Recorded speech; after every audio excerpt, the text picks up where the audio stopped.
Salut, c'est Caroline Adou, je suis super contente de te retrouver. Aujourd'hui, j'ai envie de te parler de la gestion de son image, surtout quand on ne kiffe pas son image. Ça peut paraître superficiel, oui, mais pourquoi s'attarder au physique, ça n'a pas tant d'importance.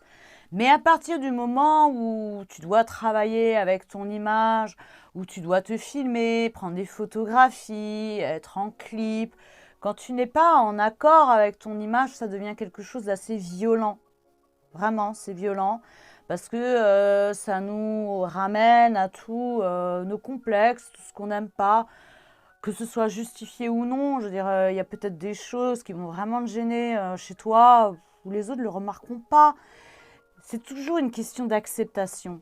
Je pense que quand on s'assume, eh ben, les autres t'acceptent.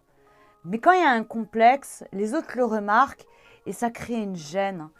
Et ça demande du temps, ça demande de l'expérience pour accepter complètement son image, sans passer par la case chirurgie, tu vois.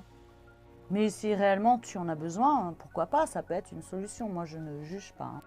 Je fais cette vidéo, c'est parce que j'ai vu beaucoup d'entre nous qui n'osaient pas se montrer, qui étaient systématiquement à faire des clips avec des images de libres de droit. Quand j'allais voir leurs liens sur leur page artiste YouTube, il n'y avait absolument aucune photo d'eux. Et je voulais juste dire, attention, attention parce que ça ne se passe pas comme ça. Combien d'artistes tu as admirés dont tu n'as jamais vu le visage? Réfléchis et cherche. Aucun. Même Mozart, on a fait des portraits. Il n'y a que dans un style de musique où on ne voit pas le visage des gens, c'est dans la soulful house music dont j'en ai fait partie. Et à partir du moment où il y a un grand succès, que ce soit DJ Snake ou les Daft Punk ou David Guetta, ils sont passés par la case image. Alors, les Daft Punk ont choisi de se cacher derrière un casque, mais pas n'importe lequel. Je veux dire, c'était très sophistiqué. Ils ont créé une vraie image avec quelque chose du design de ouf. Guetta a fait de la muscu, je veux dire, a essayé de se mettre sur son meilleur angle, même si on voit que dans ses clips et tout ça, il n'est pas super à l'aise. Mais il a joué le jeu parce que c'est comme ça. DJ Snake a l'air de bien s'en sortir. De toute façon, quoi qu'il arrive, tu vas devoir te montrer. Tu n'as pas le choix. Ne te jette pas la pierre du tout, parce que je fais partie des gens qui n'aiment pas son image. Et beaucoup vont voir finalement le travail fini en se disant, si tu te montres, c'est que tu te kiffes.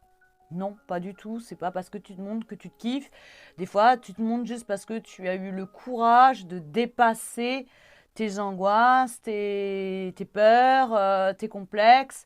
Et tu te dis, mais finalement, il faut que j'arrive à dépasser toutes ces limites. Parce que si tu t'arrêtes à ça, tu ne fais rien.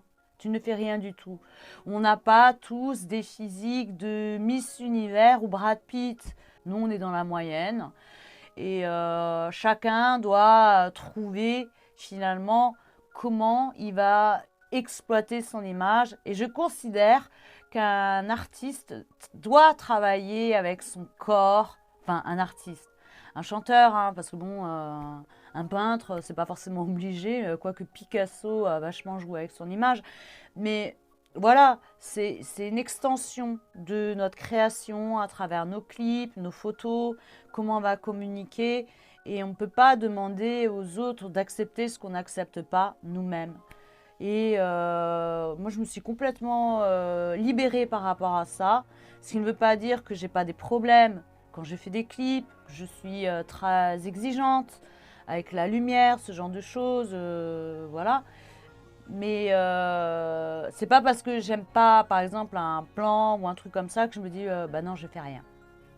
Tant pis. Tant pis, je fais. Et je suis ce que je suis. Je n'ai pas choisi. Et Et je ne fais pas de la musique pour les gens qui vont juger la grosseur de mon nez ou mon tour de poitrine, de toute façon.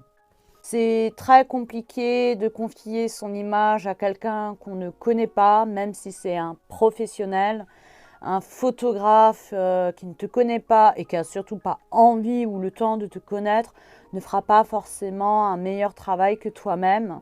Essaye d'apprendre à te connaître, à voir ce qui te dérange et à te filmer au maximum, te prendre en photo au maximum toi-même pour canaliser et maîtriser cette image et ne plus être en complexe par rapport à ce que tu es. Parce que de toute façon, on aura toujours des limites. Soit on se trouve trop gros, soit on se trouve trop petit, soit on se trouve trop maigre, soit on a un gros nez, soit on a des petits seins, soit on n'a pas une peau terrible, soit on est trop juvénile, soit on se trouve trop vieux. Tout ça, ce ne sont que des excuses pour ne rien faire. Ce qui compte, c'est comment on maîtrise l'image. L'important, c'est juste de mettre son image au service de son art et de ce qu'on est. On m'a reproché de me montrer. On m'a reproché de faire des photos de moi. Du genre, mais tu te prends pour qui? Tu te la pètes voilà. Mais avant ça, pendant 7 ans, je n'ai fait aucune photo de moi. Il devait y avoir, même dans la vie privée, peut-être 3 ou 4 clichés vite fait, parce que j'étais complètement dans le... Je sais pas comment te dire, mais je ne supportais plus ce côté égocentrique que les gens pouvaient avoir, ce côté superficiel. Cependant, je faisais encore de la musique, mais j'étais dans la house. Et je peux dire que les résultats étaient proches du néant. Parce que ça ne fonctionne pas comme ça. Les gens ont besoin de savoir qui tu es. Ils ont besoin de t'identifier. Et quelque part, si tu ne te montres pas, ça ne montre pas que le manque de confiance que tu as en toi. Ça montre aussi la méfiance que tu as envers les autres. Ne pas te montrer, ne pas du tout vouloir te dévoiler, c'est vraiment une barricade que tu construis autour de toi et les autres. Et malheureusement, ce fort pour te protéger des autres va certainement être un mausolée pour toi, tout simplement. Voilà. Donc, aie foi en toi et foi aux autres. Et évidemment, il y a des connards, oui. Mais tu ne fais pas la musique pour les connards. Tu ne peux pas t'arrêter à ça, à leur jugement. C'est une petite proportion qui vont venir t'agresser avec des bêtises. Mais la plupart des gens sont bienveillants, tu verras. Mais pour ça, il faut que tu acceptes de leur faire confiance et de te faire confiance. Tu vois, c'est pas si superficiel que ça finalement comme sujet. J'avais beaucoup de choses à dire. C'est vrai que la relation qu'on a avec soi-même et son image est souvent très compliquée. Et il faut dépasser ça pour réussir à atteindre ses objectifs. Et essaye de te souvenir quels artistes t'ont inspiré qui ne se sont jamais montrés humainement. Tu sais très bien qu'il n'y en a aucun. N'aie pas peur de te montrer. N'aie pas peur de magnifier ton image. N'aie pas peur de faire rêver les autres. N'aie pas peur de faire parler les autres. N'aie pas peur, tout simplement. Allez, ciao.